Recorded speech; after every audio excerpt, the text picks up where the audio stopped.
ಕೂಡಲ ಸಂಗಮನ ಆಡಿ ಮಾಡ್ತಾರೆ, ಬಸವಣ್ಣವರು ಆಡಿ ಮಾಡ್ತಾರೆ. ಮಾತು ಸಣ್ಣದಲ್ಲ. ಅದಕ್ಕೆ ವಿಚಾರ ಚಂದ್ರೋದಯ ಪ್ರಥಮ ಅಧ್ಯಾಯ ಉಪೋದ್ಘಾತದಲ್ಲಿ ಏನಿಟ್ಟಿದ್ದಾರಪ್ಪ ಅಂತಂದ್ರೆ, ಮೊದಲ ಧರ್ಮ ಧರ್ಮ ಅರ್ಥ ಕಾಮ ಮೋಕ್ಷ. ನೀನು ಏನೇ ಮಾಡು, ಧರ್ಮದಿಂದ ಅರ್ಥ ಸಂಪಾದನೆ ಮಾಡು. ಅರ್ಥ ಅಂದ್ರೆ ದುಡ್ಡು ಸಂಪಾದನೆ ಮಾಡು ಧರ್ಮದಿಂದ. ಮತ್ತೊಬ್ಬರ ಸೀಮಿ ಹರಿಗೆ ಅಲ್ಲ, ಮತ್ತೊಬ್ಬರ ಗೋಳು ಮುರಿದು ಅಲ್ಲ, ಮತ್ತೊಬ್ಬರ ಮನಿ ದರೋಡು ಮಾಡಿ ಅಲ್ಲ. ನೀನು ನಿಜ ಸ್ಥಿತಿಯಿಂದ ಕಾಯಕ ಮಾಡಿ ನೀನು ಅರ್ಥ ಸಂಪಾದನೆ ಮಾಡಿಕೋ.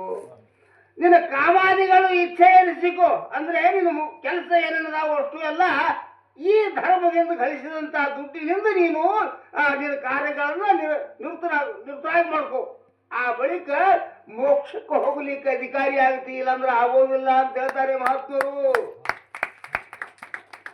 ಅದಕ್ಕಪ್ಪ ವಿಚಾರ ಚಂದ್ರೋದಯದಲ್ಲಿ ಪ್ರಥಮ ಅಧ್ಯಾಯ ಉಪೋದ್ಘಾತದಲ್ಲಿ ಯಾವ ಪೀತಾಂಬರಾಜಿ ಅಜ್ಜವರು ಬರೆದಿಟ್ಟ ವಾಕ್ಯ ಇದು ಪರಮ ಪವಿತ್ರವಾದ ವಾಕ್ಯ.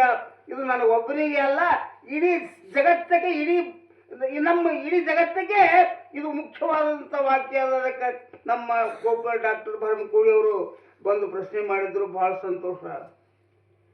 ಅದಕ್ಕೆ ಇದೇನು ಮೇಳಗಳು ಭಾಳ ನಡೆದವು, ವಿಶೇಷ ನನಗೂ ಟೈಮ್ ಸರಿಯಲ್ಲ.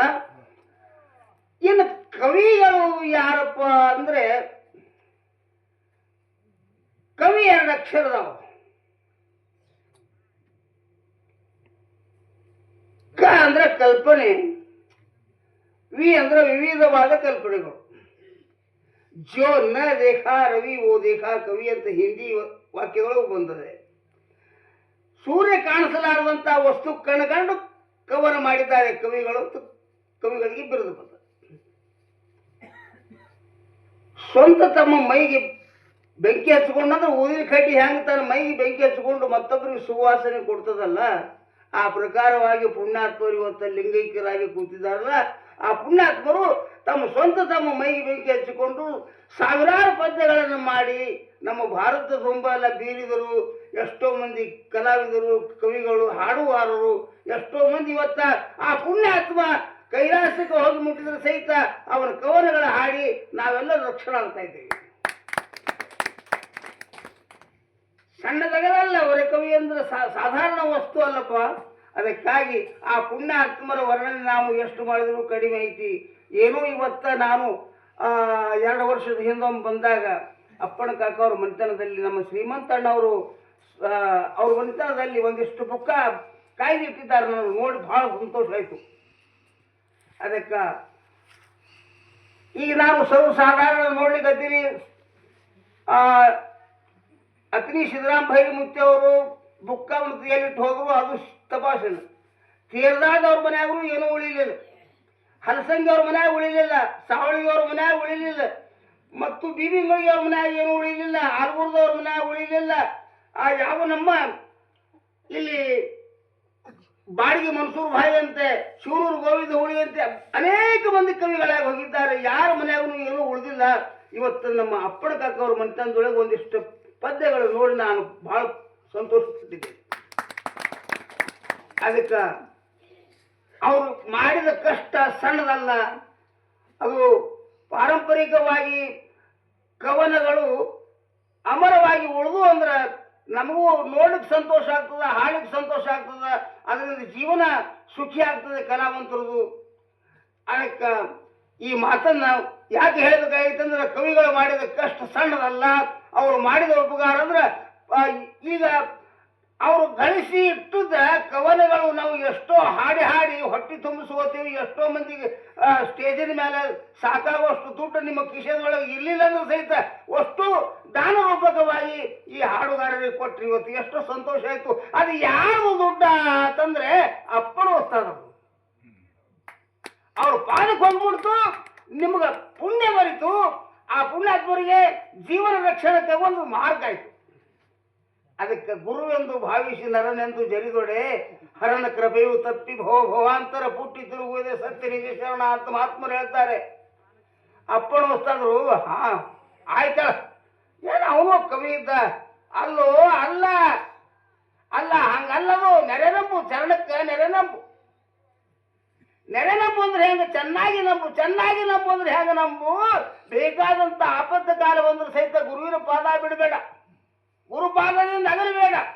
ಆವಾಗ ನೀನು ನಿಜವಾದ ಗುರುಪುತ್ರ. ಹೌದು, ಒಂದು 4 ಪದ ಕಲಿಯುವುದೈತಿ, ಅಡ್ಡದಿಡ್ಡ ಏನಾರ ಮಾತಾಡ್ಕೋತ ಹೋಗುದೈತಿ. ಅವರೊಂದು 2 ಮಾತಾಡಿದ್ರು, ನೀವೊಂದು 2 ಮಾತಾಡಿದ್ರು, ಏನು ಪ್ರಯೋಜನ ಇಲ್ಲ, ಏನಿಲ್ಲ. ಅಧ್ಯಾತ್ಮನೂ ಅಲ್ಲ, ಅರ್ಥನೂ ಅಲ್ಲ. ಇದು ಮಾನವ ಜನ್ಮ ಹುಟ್ಟಿ ಸ್ವಾರ್ಥಕನೂ ಅಲ್ಲ. ಅರ್ಥ ಮಾಡ್ಕೋರಿ. Who is man and what is he ಅಂತಾರೆ ಶೇಕ್ಸ್ಪಿಯರ್ ಕವಿಗಳು. Who is man and what is he ಅಂದ್ರೆ ಮನುಷ್ಯನು ಯಾರಿರುವನು ಮತ್ತು ಏನಿರುವನು ಇದರ ವಿಮರ್ಶನೆ ಮಾಡಿಕೊಳ್ಳಿ. ಇನ್ಸಾನ್ ಕೌನ್ ಹೈ ಅವ್ರು ಕ್ಯಾ ಹೈ ಇಸ್ಕಾ ಜಾತ್ ಕರ್ಲೋ ಭಾಯಿ ಅಂತಾರೆ ಕಬೀರದಾಸರು. ಅದಕ್ಕಪ್ಪ ಮನುಷ್ಯ ತತ್ವದ ಲಕ್ಷಣಗಳನ್ನ ಅರಿಬೇಕಾಗಿದ್ರೆ ಸದ್ಗುರುನಾಥನ ಸನ್ನಿಧಾನಕ್ಕೆ ನಾವು ಸಾಷ್ಟಾಂಗ ನಮಸ್ಕಾರ ಮಾಡಬೇಕು. ವಿದ್ಯಾ ವಿನಯನ ಶೋಭತೆ. ವಿನಯ ಭಾವ ಎಲ್ಲದ ಅಲ್ಲಿ ವಿದ್ಯಾ ಉತ್ಪತ್ತಿ ಆಗ್ತದೆ, ಅಲ್ಲಿ ನಿಜವಾಗಿ ಸ್ಥಾವರವಾಗಿ ವಿದ್ಯೆ ಉಳ್ಕೋತದೆ. ಇಲ್ಲ ಅಂದ್ರೆ ವಿನಯ ಭಾವ ಇದ್ದಿದ್ದಿಲ್ಲ ಅಂದ್ರೆ ಅದು ಏನಾಗ್ತದೆ, ಒಂದು ಫಾರ್ಮದಾಗಿ ತಂದಿರ್ತೀವಿ ಕೊಂಡು, ಅದ್ರ ಕೂಡ ಸುಮ್ಗಿಲೆ ಮತ್ತೊಂದು ಅಗಿ ಹೇಳ್ತೈತ್ರಿ. ಸುಮ್ಗಿಲ್ಲಿ ಹೇಳ್ತೈತಿ. ಆ ಕೊಂಡು ತಂದ ಅಗಿಗಿಂತ ಬಹಳ ಚಂದ ಕಾಣಿಸ್ತೈತಿ. ಇದು ಬುದ್ಧಿಗೇಡಿ ಏನ್ ಮಾಡ್ತಾನೆ, ಇದೂ ಇರ್ಲಿ ಅದನ್ನೂ ಇರ್ಲಿ ಅಂತಾನೆ. ಪರಿಣಾಮದಲ್ಲಿ ಫಲ ಯಾವುದು ಶುದ್ಧ ಕೊಡ್ತದೆ, ಆ ಫಾರ್ಮದಿಂದ ಏನ್ ತಂದಿರ್ತೀವಿ ಕೊಂಡ ಆಗಿ ಪರಿಣಾಮದಲ್ಲಿ ಫಲ ಕೊಡ್ತದೆ, ಫಲವತ್ತಾದ ಫಲಗಳು ಕೊಡ್ತದೆ. ಇದು ಸುಮ್ಗಿಲ್ಲಿ ಎದ್ದು ತಗಿ ಏನ್ ಮಾಡ್ತದೆ, ಮುಂದೆ ಮುಳ್ಳಾಗ್ತದೆ ಪರಿಣಾಮದಲ್ಲಿ. ಇದು ಗರ್ವಿನಾಗಿರಿ ಸುಮ್ಗಿಲ್ಲಿ ಎದ್ದದ್ದು ಅದು ಸಹಜವಾಗಿ, ಯಾಕಂದ್ರೆ ಪ್ರಾಕೃತಿಕ ಗುಣಧರ್ಮದಿದು. ಆ ವಿದ್ಯಾ ಒಂದಿಷ್ಟ ಅವನಲ್ಲಿ ಪ್ರವೃತ್ತಿ ಆಯ್ತಲ್ಲ, ಗರ್ವೊಬ್ಬರಿಗೆ ಗರ್ವ ಬರೋದು ಗಟ್ಟಿ, ಗ್ಯಾರಂಟಿ ಬರ್ತದೆ ಗರ್ವ.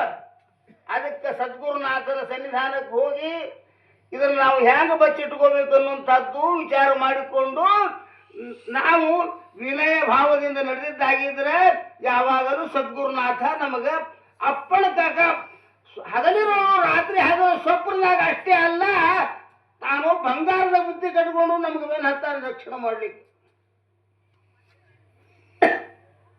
ನಾಗೇಶಿ ಮತ್ತು ಹರದೇಶಿ 1-2 ಪ್ರಶ್ನೆ ಇಟ್ಟಿದ್ದಾರೆ ಪುಣ್ಯಾತ್ಮರು. ಕೈಲಾಸದಲ್ಲಿ ಗಾಂಧರ್ವರಲ್ಲಿಬ್ಬರು, ಹರಿದಾಸ ಮತ್ತು ನಾಗೇಶಿ ಅಂತ ಇಬ್ಬರು. ಅವನು ತಜ್ಞೆ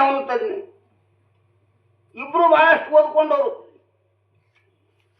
ಅವ ನಾಗೇಶ ಅಂದ, ನಮ್ಮವನೇ ಹೆಚ್ಚಿದಕ್ಕೆ ಈ ಜಗತ್ತದಾಗ, ನಮ್ಮವನಿಂದೇ ಸೃಷ್ಟಿಯಾಗಿದೆ. ಈಗಾಗಲೇ ನಮ್ಮ ಕುಂಬರಾದ ಹುಡುಗಿ ಸ್ವಾಟ್ ಹೊರಡ್ದು ಹಾಡಿದಲ್ಲ, ಎಲ್ಲ ಹೆಣ್ಣೆ ಸುಡುಗಾಡ, ಗಿಡಗಳ ಹೆಣ್ಣ, ಕಲ್ಲು ಹೆಣ್ಣ, ಮಣ್ಣು ಹೆಣ್ಣ, ಸುಡುಗಾಡ, ಮೈಕ್ ಹೆಣ್ಣ, ಲೈಟ್ ಹೆಣ್ಣ ಎಲ್ಲ ಹಾಡೋಳು ಆಕೆ. ಅವ ಹಾಂಗ್ ಮಾತಾಡಿದ. ಇವ ಅಂದ, ಟೀಕದ ಬರೇ ಸತ್ತದ ಕಾಯ ಏನಾರೇ ಕೆಲಸ ಮಾಡಿದ್ದೇನು, ಒಳಗೆ ಜೀವದ ತಿಳ್ಕೊಂಡು ಕೆಲಸ ಮಾಡಿದ. ಇವ ಅಂದ, ಹತ್ಕೊಂಡ್ರಪ್ಪ ಜಗಳ ಇಬ್ಬರಿಗೆ. ಹತ್ಕೊಂಡು ಅವ್ನು ಇವ ಹೊಡಿ ಶುರುವಾತ್. ನೆರೆಮನೆಯವ್ರು ಬಂದ್ರು, ಬಿಡಿಸಿದ್ರು. ಯಾರು ಬಿಡಿಸಿದ್ರು ಬಿಡಾಕ್ತಾ ಇರಲಿ, ರಕ್ತ ಗಾಯ ಆಯ್ತು ಇಬ್ರದು. ಅಲ್ಲಿಂದ ಬ್ರಹ್ಮ ವಿಷ್ಣು ಮಹೇಶ್ವರ ತರ ಸುದ್ದಿ ಅವ್ರು ಬಂದ್ರು. ತಮ್ಮ ಹಿಂಗ್ಯಾಕ್ರು ಹಿಂಗಾದ್ರೆ, ಪ್ರಾಣ ಹೋದ್ರೆ ಹೋಗಂಗಿಲ್ಲ, ನಮ್ಮ ಹೋಗಿ ನಿಂದಾಡ ನಮಗ ಇವ, ನಮ್ಮ ಅಪ್ಪಗೆ ನಿಂದ ಮಾಡಿ ನಮಗ ಇವನಿಗೆ ಬಿಡೋದಿಲ್ಲ. ಹೀಗೆ ಮಾಡ ಜಗಳ ಆಯ್ತು. 33 ಕೋಟಿ ದೇವತರು ನೆರೆದ್ರು, 18,000 ಗಾಂಧರ್ವರು ನೆರೆದ್ರು, ಋಷಿಗಳು ಬಂದ್ರು, 28,000 ಋಷಿಗಳು ನೆರೆದ್ರು. ಎಲ್ಲರೂ ಯಾರು ಬಂದ್ರು ಬಿಡುತ್ತಾರೆ.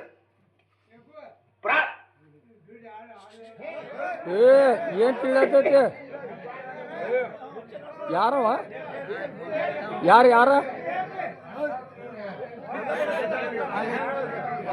ಯಾರು ಬಿಡೋದಾರ ಏನ್ ಹೇಳ್ತಾರ ಅನ್ನೋದು ವಿಚಾರ ಇಲ್ಲ. ಯಾಕಂತಂದ್ರೆ ಇದು ಕವಿಗಳ ಸ್ಥಾನ, ಇದು ಕವಿ ಉಗಮ ಹ್ಯಾಂಗಾಯ್ತು ಅನ್ನೋದು ಹೇಳಗತ್ತಿನ ತಂದಾಗ ಅದ್ರ ಅರ್ಥ ಗೊತ್ತಿರ ತಂದಾಗ ಮತ್ತು ಅರ್ಥ ಅಡ್ಡ ಬರೋನೆ. ಆವಾಗ ಜಗಳ ಇದು ಸಂಪಾಸದ ಕಾಣಿಸಂಗಿಲ್ಲ ಅಂತ ತಿಳ್ಕೊಂಡು ಪರಮಾತ್ಮ ಮತ್ತು ಪಾರ್ವತಿ ಕೂಡ ಆಶೀರ್ವಾದ ಮಾಡ್ತಾರೆ ಇಬ್ಬರಿಗೆ. ನೀವು ನರಜನವನ್ನು ತಾಳಿಕೊಂಡು ಒಬ್ರು ಹರಿದಾಸರಾಗಿರಿ, ಒಬ್ರು ನಾಗೇಶಿಯಾಗಿ ಈ ಜಗಳಿನ ವಿಮರ್ಶನೆ ಮಾಡಿಕೊಡ್ರಿ. ಆ ನಾಗೇಶ ತತ್ವದವ ಏನಿದ್ದ ಜೀವಖಂಡದ ಕಡೆ ನಿಂತ, ಹರದೇಶ ತತ್ವದವ ಏನಿದ್ದ ಜ್ಞಾನದ ಖಂಡದ ಕಡೆ ನಿಂತ. ಆ ಜೀವಭಾವ ಏನು ಮಾಡ್ತದೆ, ತೆಳಗ ಅಧೋಮುಖಕ್ಕೆ ಎಳಿತದೆ, ಅಂದ್ರೆ ಹೆಣ್ಣು ತನ್ನ ಕಡೆ ಹೇಳ್ಕೊತದೆ. ಜ್ಞಾನ ಕಾಂಡ ಅಂದ್ರ ಅಂತರ್ಮುಖವಾಗಿ ಮುಕ್ತಿ ದ್ವಾರದ ಕಡೆ ಇದು ಹೇಳಿದ ಗಂಡ. ಇವು ಎರಡರ ವಿಮರ್ಶನೆಯಲ್ಲಿ ಅಧ್ಯಾತ್ಮದ ಶಬ್ದಗಳು ಸಿಗ್ತಾವ. ಹಾರಿಕೆಯಲ್ಲಿ ಕೇಳುಗಾರರಿಗೆ ದೊಡ್ಡ ಫಾಯ್ದೆ ಆಗ್ತದೆ ಅಂತ ಹೇಳಿ ತಿಳಿದುಕೊಂಡು ಅಪ್ಪಣ ಕಾಕ ಅವರು ಅಷ್ಟೇ ಅಲ್ಲ, ಬಹಳಷ್ಟು ಮಂದಿ ಕವಿಗಳು ಇದನ್ನು ವಿಚಾರ ಮಾಡಿಕೊಂಡನೆ ಕವನ ಮಾಡಿ ಕವನಗಳು ಅಮರವಾಗಿ ನಮ್ಮ ಭರತ ಖಂಡದಲ್ಲಿ ಇಟ್ಟಿದ್ದಾರೆ. ಅದನ್ನೇ ಪಾರಂಪರಿಕವಾಗಿ ನೀವೆಲ್ಲರೂ ಬಳಸ್ತಾ ಇದ್ದೀರಿ, ಕೇಳ್ತಾ ಇದ್ದೀರಿ. ಎಲ್ಲರಿಗೂ ಈ ಫಾಯ್ದೆ ಸಿಗುತ್ತದೆ ಅನ್ನೋದಕ್ಕಾಗಿ ಬಾಳಿಗೆರೆ ಅಪ್ಪಣ್ಣ ಕಾಕ ಅವರು ತಮ್ಮ ಪ್ರಾಣದ ಪುಡಿ ಕೆಲಸ ಮಾಡಿದ್ದಾರೆ. ಆ ಪುಣ್ಯಾತ್ಮರ ಪುಣ್ಯತಿಥಿಗೋಸ್ಕರವಾಗಿ ನೀವು ಬಂದು ಎಲ್ಲರೂ ಪಾಲ್ಗೊಂಡ್ರೆ ತಂದಾಗ ನಿಮಗೂ ಭಗವಂತ ವಿಶ್ವ ಕಲ್ಯಾಣ ಮಾಡಲಿ. ಯಾವ ನಮ್ಮ ಬಾಳಿಗೆರೆ ಅಪ್ಪಣ್ಣ ಕಾಕ ಅವರ ಚರಣಾರವಿಂದದಲ್ಲಿ ನಾನು 2 ವಾಕ್ಯಗಳನ್ನು ಮುಕ್ತಾಯಗೊಳಿಸ್ತಾ ಇದ್ದೀನಿ. ಜಯ ಮಂಗಲ.